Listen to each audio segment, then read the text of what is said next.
deaths than usual. Like, he usually dies a lot, but it's really not been that great of a split for Huni, and Immortals hasn't really missed much of a beat. I think WildTurtle has been really under the radar because Pobelter's been the one getting a lot of recognition. He's playing solid once again, and they are able to play some varying styles. I'll be super interested to see if they go with more stuff like Rise Top and more carries for Huni, or if they just go super standard in this first game against Cloud9. Well, we'll have to have a look here as fans are actually through. Can't see them quite yet, but can inform you guys. Braum and Bard over on the Immortals side to start things off, and Rise and Vlad, as you can see there on the red team. So pretty standard stuff so far. Rek'Sai though banned away from Meteos, but actually kind of some respect there from ReignOver. Yeah, interesting how they would throw that Rek'Sai ban out with the first pick. Having Rise and Vladimir banned by Cloud9 are really just banning some of the S-tier mid laners. In the Cloud9 Team Liquid series, we were seeing 4 and 5 mid lane bans sometimes thrown out here. And I mean, Cloud9's still on that train with banning 3 power pick mid laners super early. Question is, what does that leave for Immortals here with that first pick? And I've noticed that a lot of these power mid laners kind of leave Victor open a lot, which is definitely a champion that both Pobelter and Jensen are comfortable with.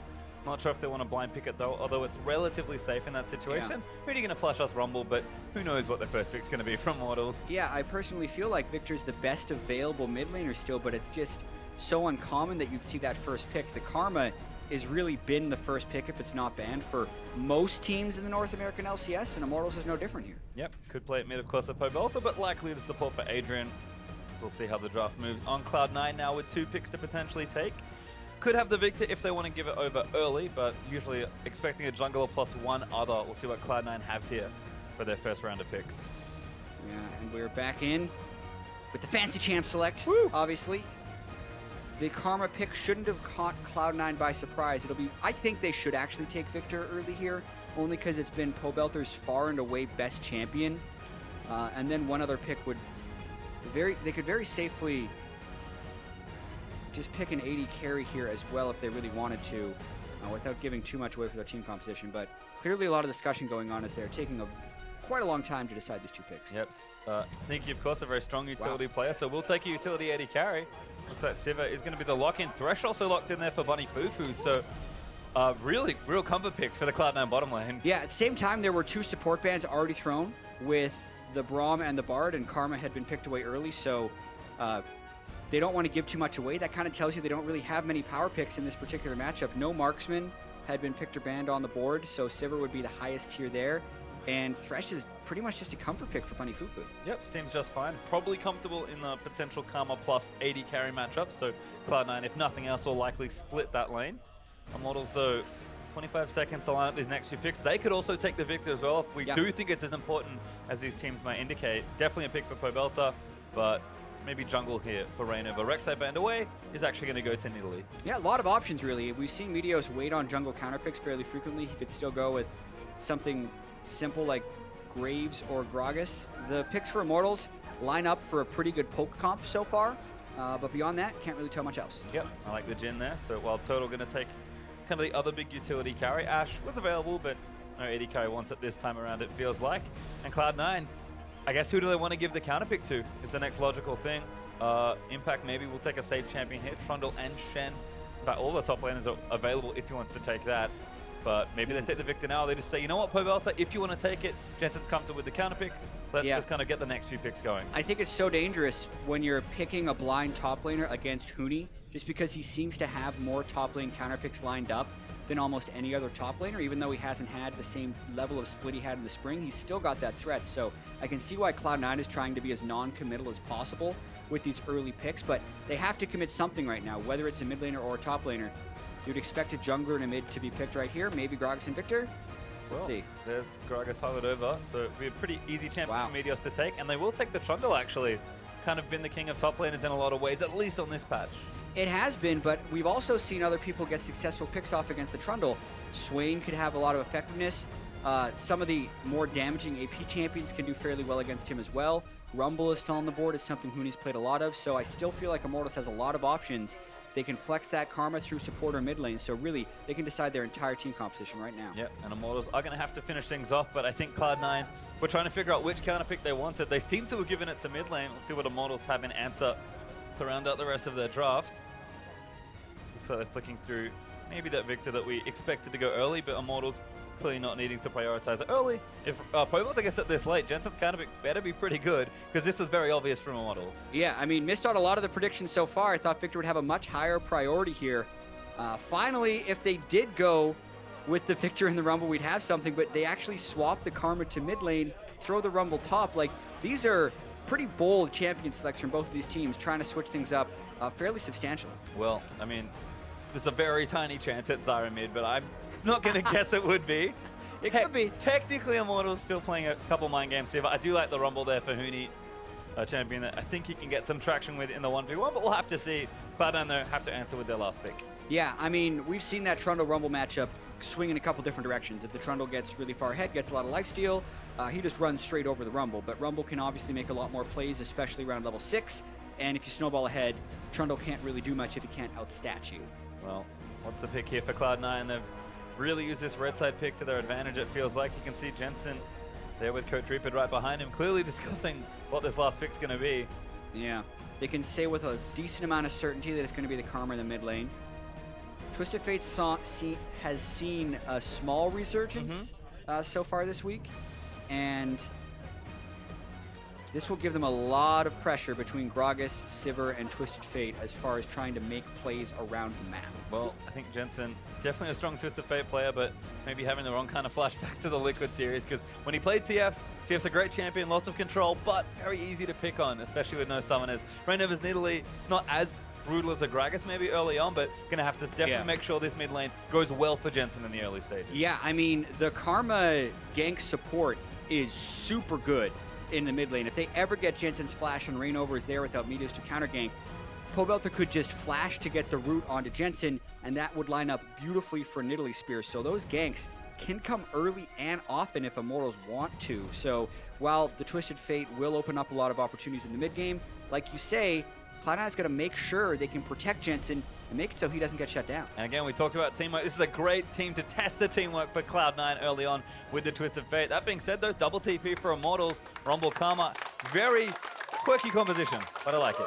Yeah, it is definitely quirky. A lot of ability power for Immortals. It's basically quadra AP, so expect some magic resist stacking from the side. Aegis is coming? The other team. Let's hope so. C9 and Immortals fans are loud on Twitter, so now it's time to turn up the volume, get on social media, and tweet out the hashtag IMT win or the hashtag C9 win to make your voice heard. It is our match of the week, of course. We imagine there's a lot of people behind it. We'll have to hear your thoughts out there in the Twitterverse, so let us know. Yeah, I mean, it's been kind of a crazy day. I was expecting some best-of-3 series from the COG TSM matchup. We got to see the other stream between Energy and Fox. Those were both series that we could maybe expect going a couple games. This is another one that I expect to go 3 games, but you never know. We had that crazy long Friday night. Since then, it's been nothing but sweeps. Well, we'll have to see, because Cloud9 and Immortals will take to the Rift for game number 1. Cloud9, can they bounce back after the earlier loss to Liquid? And Immortals, we only have one question. They've lost to one team. Cloud9 is not that team. Can they continue the streak they seem to have all through summer? Everyone just going to fan out now, though. Oh, bit of a meeting, though. Cloud9 actually grouping up together. Going to try and get themselves some traction around this blue area. Yeah, this could be actually fairly dangerous depending on how far they want to invade through. They were going for some early invade wards, but they decide to pull back when Impact gets to spot Huni. They're hesitant of a trap being laid, which is, I would say, worthwhile. Sneaky and Bunny Fufuu. I'm not sure if it was Sneaky and Bunny or Sneaky and Smoothie, but they had a mishap early in the final Team Liquid game on Friday night to avoid that. There was a lot of Jhin Brom aggression, which I think we've talked about for Liquid all weekend long now. Looks like everyone's just going to chill out, put their wards down, and Sneaky hanging out in the mid lane with Bunny might be looking for that blind lane swap. Yeah, and I also think it's quite important for Cloud9, just as in a general thing, to be able to salvage this week, because coming in, all eyes were on Immortals versus Cloud9. That was the hyped matchup, the Jensen-Pobelter rivalry, the constant improvement of Cloud9 versus Immortals still being very good.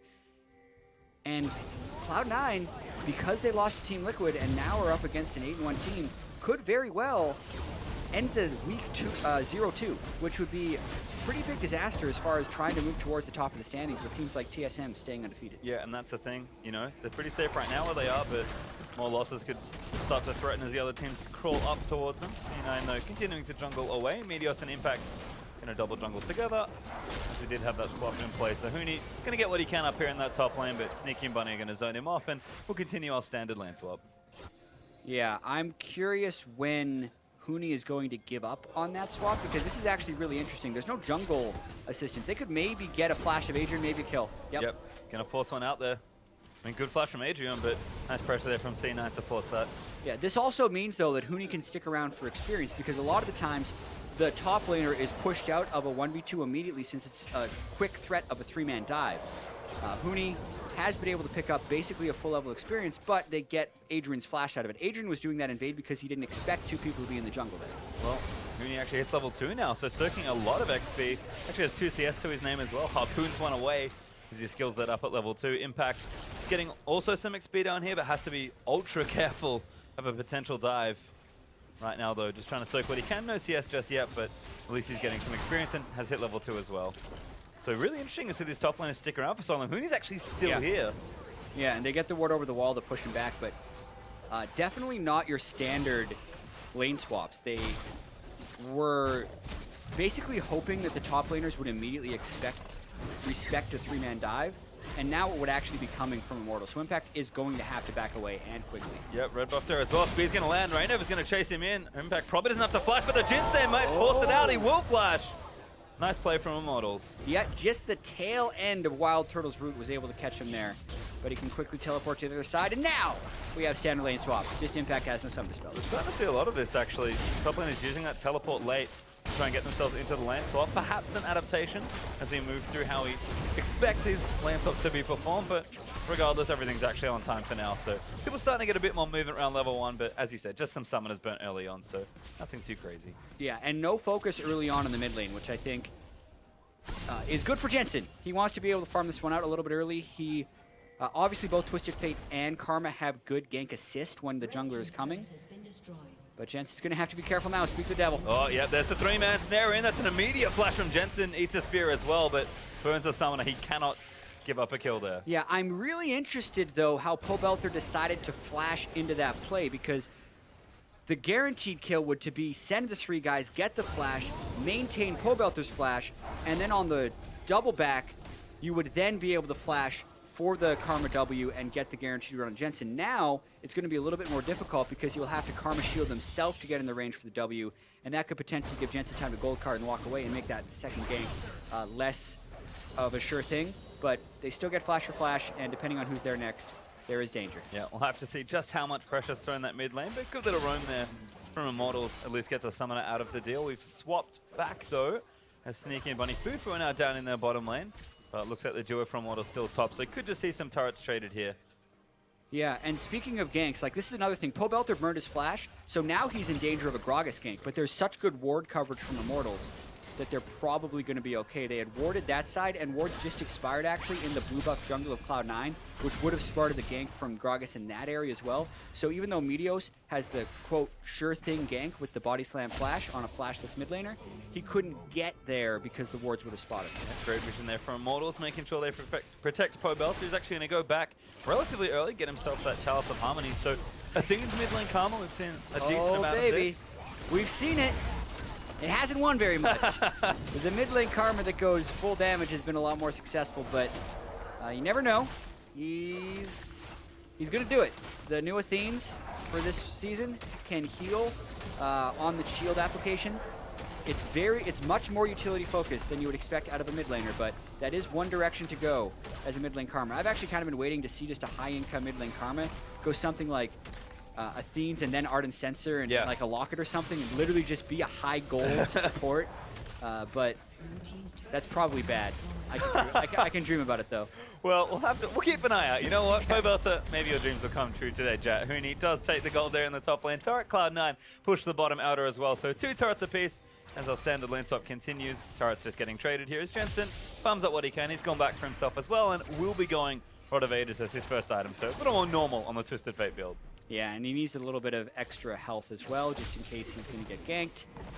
Pretty subdued early game, though, as they continue to swap back these lanes, actually. C9, clever pink ward by Meteos, as he expected something to be there based on the way that Huni backed off as Krugs have been taken. Yep, bit of a difference in jungle styles. here as we do early Tracker's Knife for ReignOver, but more damage on the Hunter's Potion for Meteos. So level 6 now looking to make an impact. Funny Fufuu against near this mid lane, but Huni actually a potential target. 3 members of Immortals though. It looks like Huni been wondering a lot actually.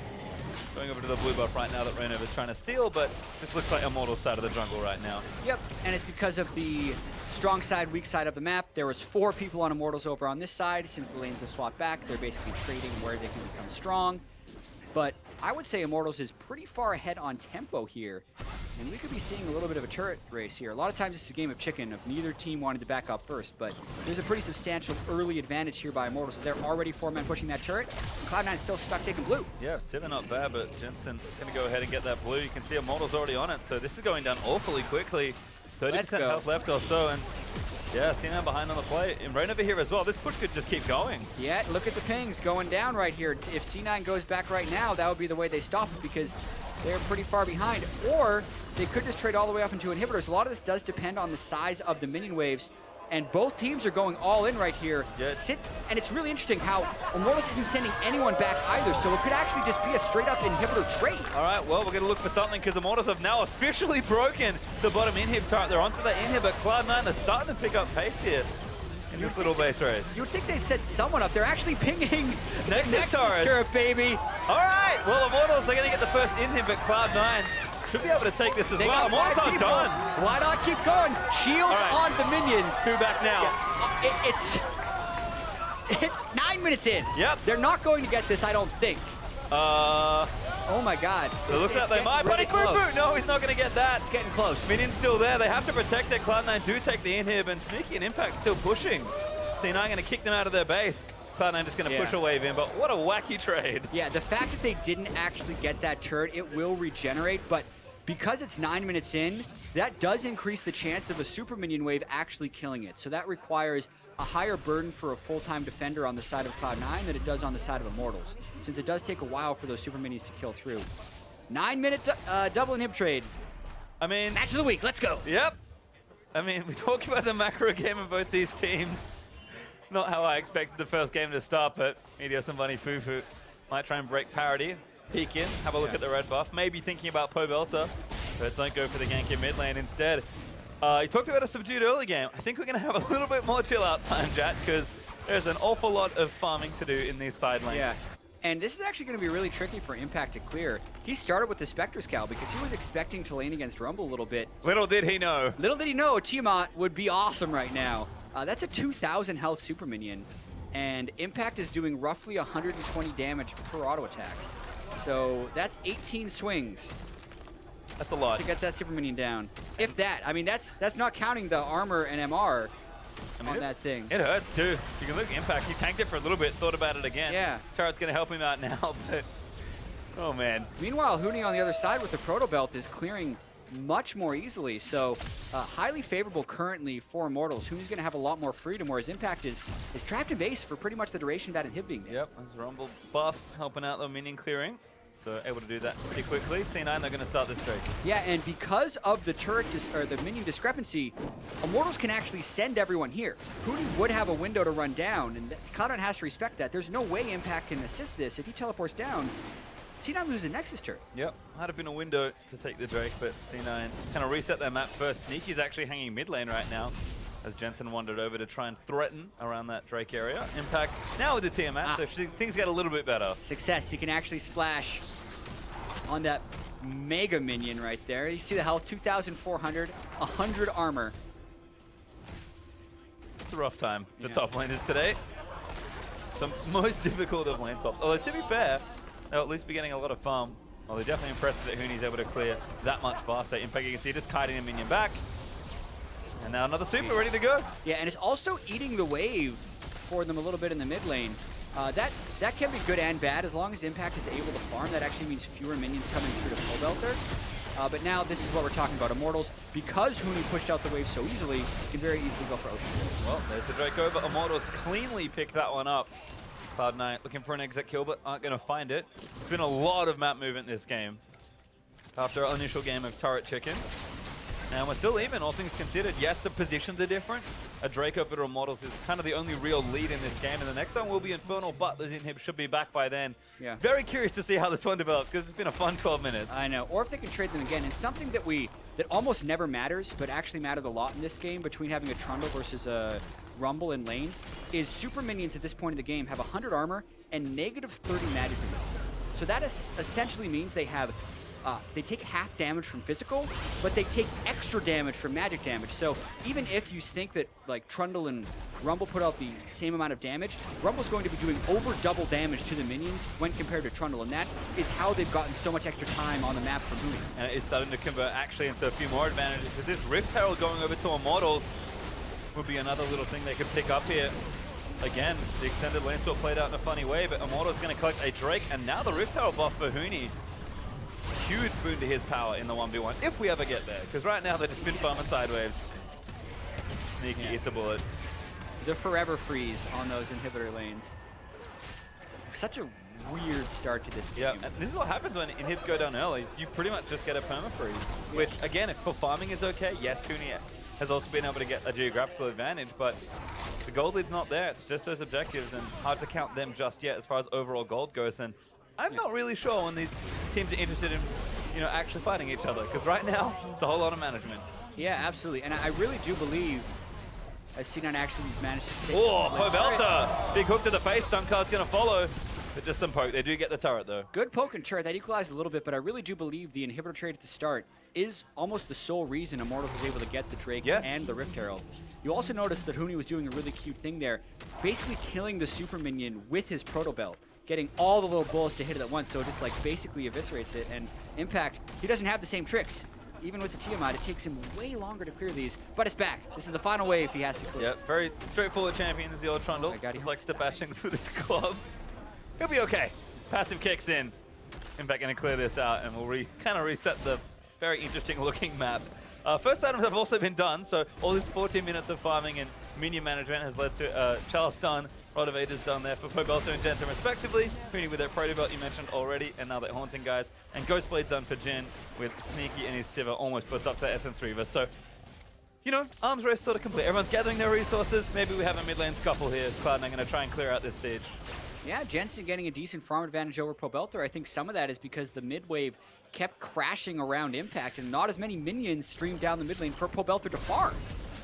Crazy little interactions we've seen here, but with Ghostblade being completed, with Fiends and Proto Belt being completed, I think Immortals is in the midst of a bit of a power spike since Sneaky is still working on his first major item, and you're looking to siege. Well, not get too crazy, because Jhin have plenty of ways to initiate. Jhin ulti up though, there's the equalizer, going to try and siege it out. Meteos kind of forced to take it. Sneaky, just taking damage, almost goes down, but Immortals pretty successful there as Jensen eats the last bullet. Man, that's dangerous right there. Sneaky just, maybe he was saying he was all right. He had the spell shield for the third shot, and then by the time the fourth shot came through, nothing was going to make it through.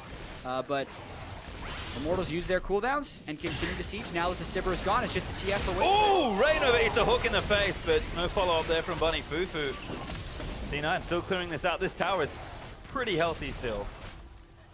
Yeah, and it is very difficult to siege against Twisted Fate and Sivir, because even if you knock one of them out, the other guy still has pretty tremendous wave clear. Sneaky also able to go down bottom and pick up a rather large minion wave. So I really wonder how long Immortals going to stick with the siege, because they see Sivir, they decide to go for another round. Yeah, I mean, they've got the poke comp, right? Kind of makes some sense, but they can't actually break this mid turret. C9 will hold that pivotal point in the map. ReignOver, though, clearing out some pink wards, still looking to throw those spears out from the flanks. Does have Runic Echoes done. Looks like Rylai's might be next.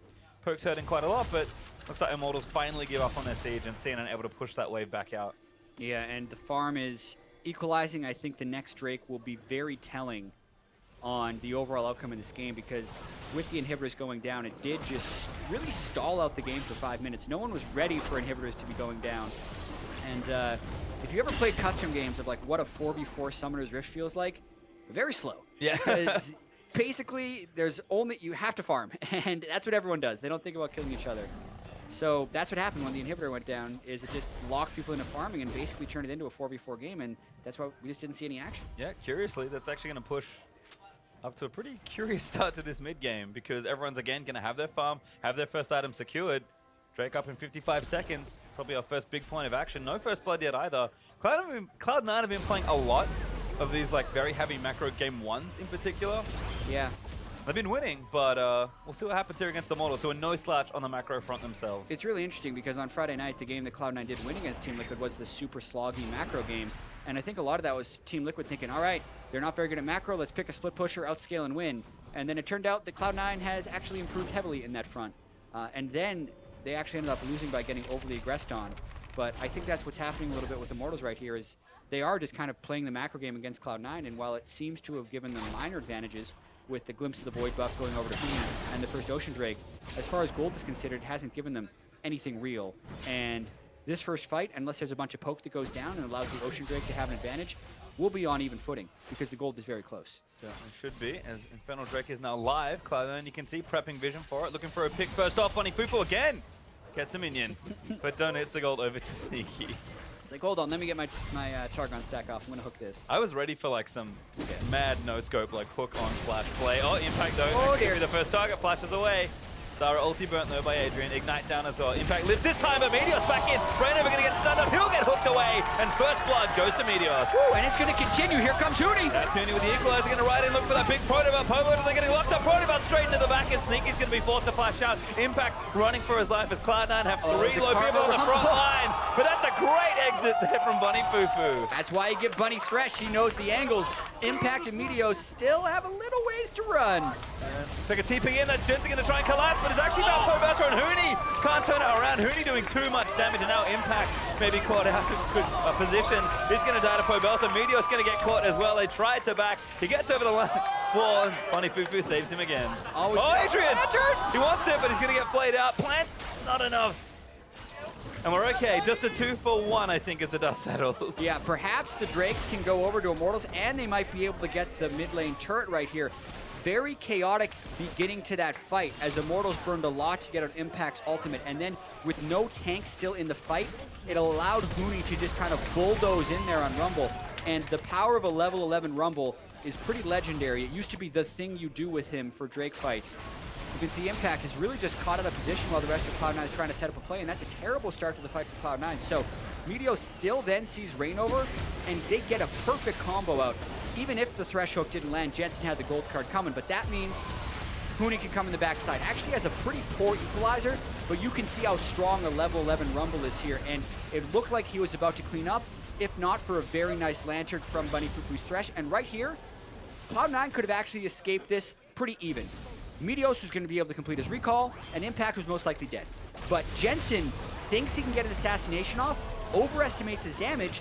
Pobelter has some magic resist because of that Athene's and some self-shielding, able to keep himself alive, and that makes it go bad for Cloud9 actually. Not the beginning, but the mid-fight decision by Jensen. Yeah, that re-engage not working out as Immortals also picked up the Infernal Drake in the replay as well, so gold back to even, but 2 Drakes now from Immortals, starting to feel like a bit more of a significant lead.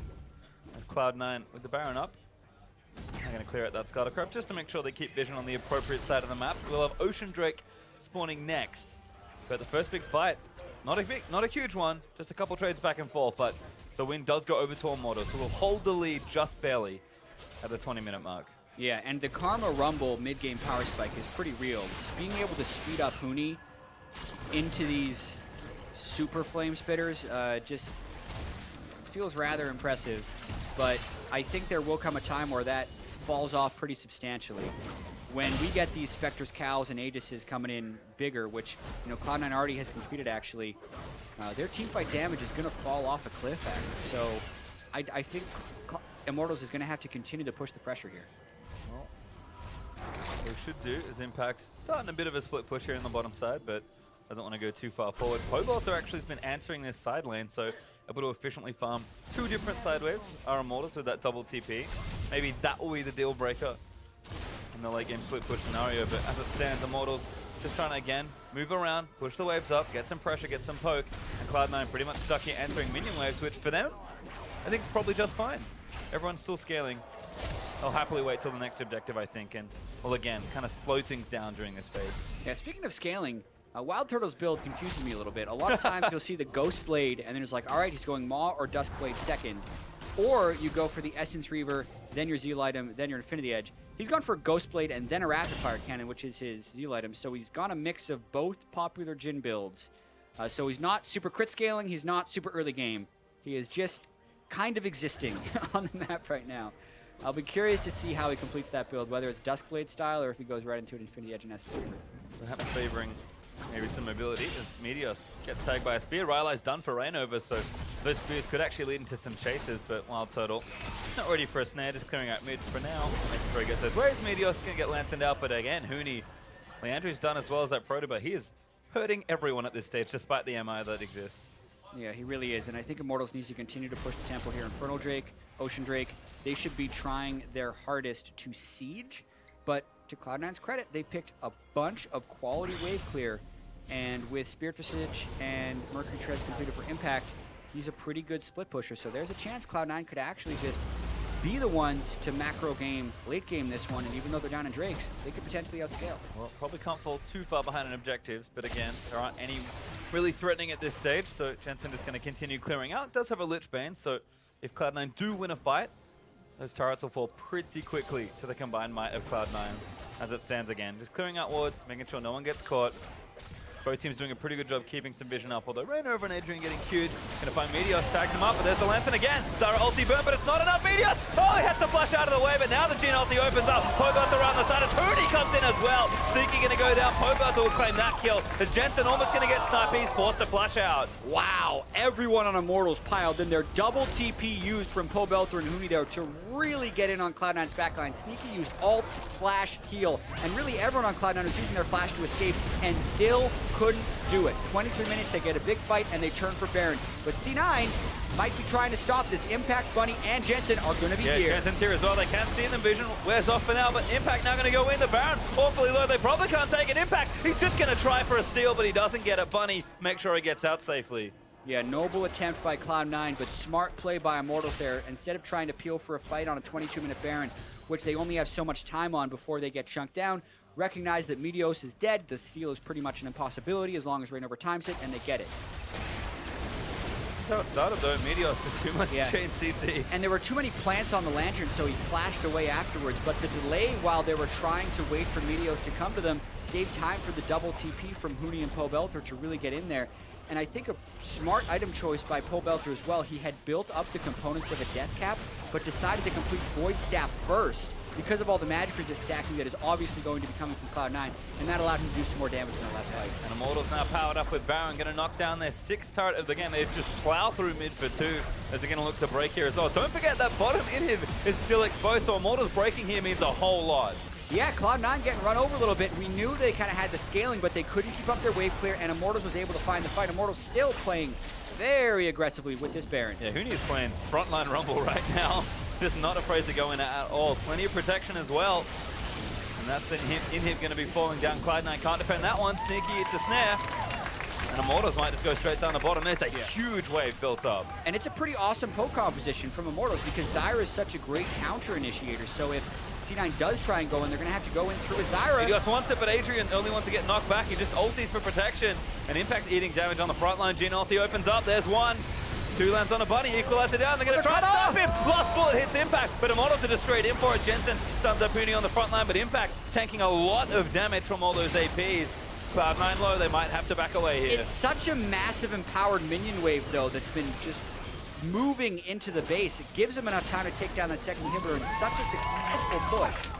Meteos locked down as well, but will escape this time. Jensen has the ulti. Does he fancy it? Want the flank. Immortals is really low. Yeah, Impact goes in and maybe looking for WildTurtle, but he gets out of the way. ReignOver's going to clear as well, and Jensen cannot find a target.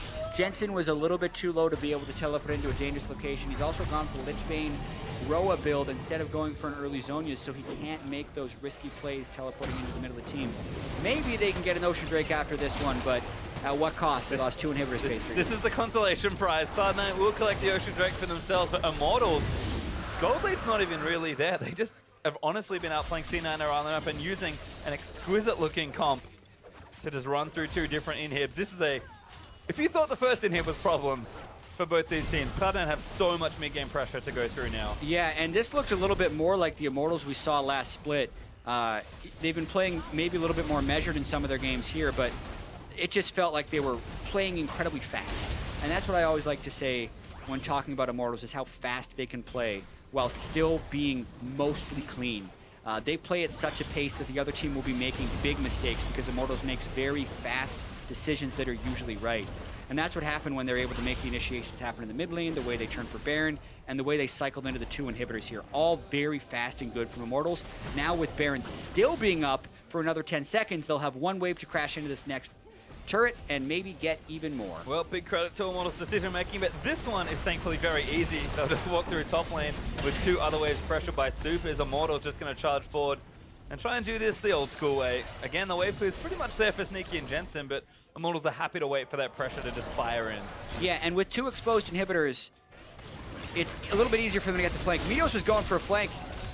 Bunny has to pull him to safety. So difficult for Cloud9 to get in safely. Yeah, I mean, Bunny has been great on the exits there with the Lantern, but kind of needed at this point because C9 do need to be checking and looking for opportunities. Jhin ulti, they're going to poke him out. Sneaky forced to burn the spell shield and the ultimate already.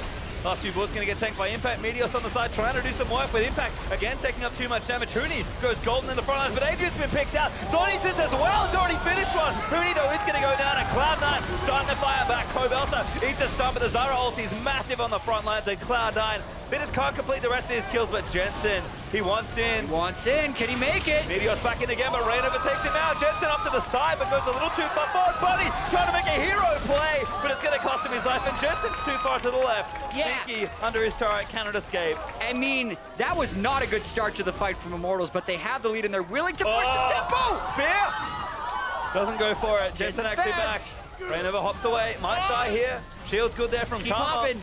Hop away. Got too much healing. Adrian going to threaten, and Immortals low, but they're going to keep going. Jensen flashes in. A desperate Oh my play, God. but he's got stayed up. Adrian's going to take him down. They're still going. It's just Sneaky. They're actually trying to take the last Nexus turret. Teleporting it on Jhin Trap.